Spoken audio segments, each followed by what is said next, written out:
मकसद है उनके? देखिए, सबसे पहली बात तो ये है कि संभल की चंडोसी की जो जामा मस्जिद है वो कोई 50 साल 100 साल नहीं बल्कि 200-250 साल पुरानी मस्जिद है, उससे ज़्यादा है। वहाँ पर कोर्ट की तरफ से बगैर मस्जिद के जिम्मेदारों को कमेटी को सुने उन्होंने एक एक्स पार्टी ऑर्डर पास कर दिया, वो गलत है। दूसरा ये है कि एक बार तो आपने गलत ऑर्डर दिया, सर्वे हो गया, दूसरा सर्वे जबकि आपने किसी को इत्तला नहीं दी। तीसरी बात यह है कि पुलिस का ये काम था कि मस्जिद कमेटी को कॉन्फिडेंस में लेते या वहाँ की पीस कमेटी को। चौथी बात यह है कि जो सर्वे करने लोग आ रहे हैं वो प्रोवोकेटिव स्लोगन्स लगा कर आ रहे हैं, वो वीडियो उसका है, पब्लिक डोमेन में है। और उसके बाद जो वहाँ पर वायलेंस हुआ जिसमें 3 मुसलमानों को गोली लगी, उनकी मौत हुई, हम इसका कंडेम करते हैं। ये फायरिंग नहीं बल्कि मर्डर है। और जब से बाबरी मस्जिद राम मंदिर का जजमेंट आया, जिस बात को मैं पर्टिकुलरली कह रहा हूं कि उस जजमेंट के बाद ये सब चीजें खुलेंगी और एक के बाद एक खुल रही हैं।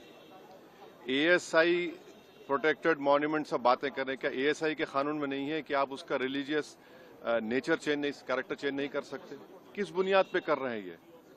और आप किस बुनियाद पर अपने फेथ को दूसरों पे थोपेंगे? भाई, कानून कोई चीज है ही नहीं है। जिस दिन कोर्ट में सुनवाई होती है उसी दिन ऑर्डर हो जाता है, उस दिन सर्वे भी हो जाता है। ये तो 1948 में ऐसे ही हुआ था बाबरी मस्जिद में। तो ये जो फायरिंग हुई है ये फायरिंग नहीं है, मर्डर है।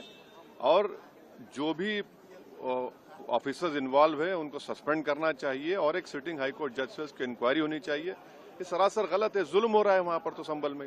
वहाँ के सांसद पे एफआईआर दर्ज कर दिया गया। आप जिस पे चाहे कर लीजिए भाई, जिस पे भी चाहे कर लीजिए, जज आप, जूरी आप, सब आप, तो बचेगा क्या फिर? अब सर, जेपीसी में आप लोगों ने समय मांगा है, क्या कहेंगे इसको? जी, जैसा अभी आपने हमारे डेलीगेशन तरफ से बोला गया है, मैं उसको रिपीट करना नहीं चाहता। और स्पीकर साहब ने बड़ी इत्मीनान से हमारी पूरी जितने मेंबर्स 11 नॉन बीजेपी एमपीज गए थे उनकी बात को सुना। वो बोले कि इसके ऊपर कंसिडर करेंगे और हमको उम्मीद है कि ऑनरेबल स्पीकर साहब इसका टेन्योर बढ़ाएंगे। क्योंकि आप देखिए, बंगाल नहीं गई कमेटी, बिहार हम लोग नहीं गए, उत्तर प्रदेश में शिया वक्फ की प्रॉपर्टीज को हमने नहीं देखा। तो ऐसे कई, दिल्ली के मंत्री को बुलाना है, ऐसे कई स्टेट्स है जहां पर कमेटी को जाना चाहिए। वो स्टेक होल्डर्स हैं, उनकी बात को सुनना बहुत जरूरी है।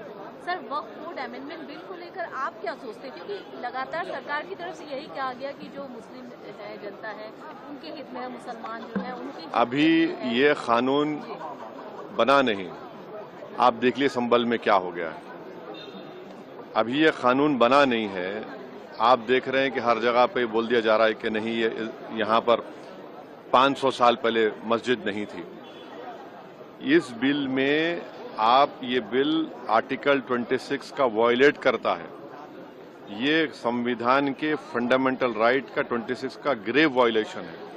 ये बिल कलेक्टर को इतने पावर्स दे रहा है कि कलेक्टर तय करेगा कि कौन सी वक्फ प्रॉपर्टी है नहीं है। ये कैसे होगा? कलेक्टर कैसा जज होगा अपने ही केस में?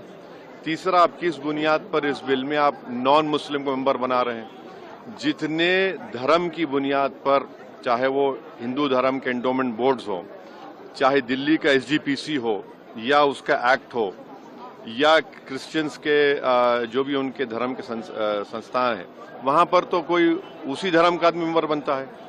आप तो कंपलसरी स्टेट वक्फ बोर्ड में जहां पर 11 मुसलमान बनते थे वहां पर आप मेजॉरिटी नॉन मुस्लिम बनाना चाह रहे हैं। सेंट्रल वक्फ काउंसिल में मेजॉरिटी ऑफ नॉन मुस्लिम बनाना चाह रहे हैं।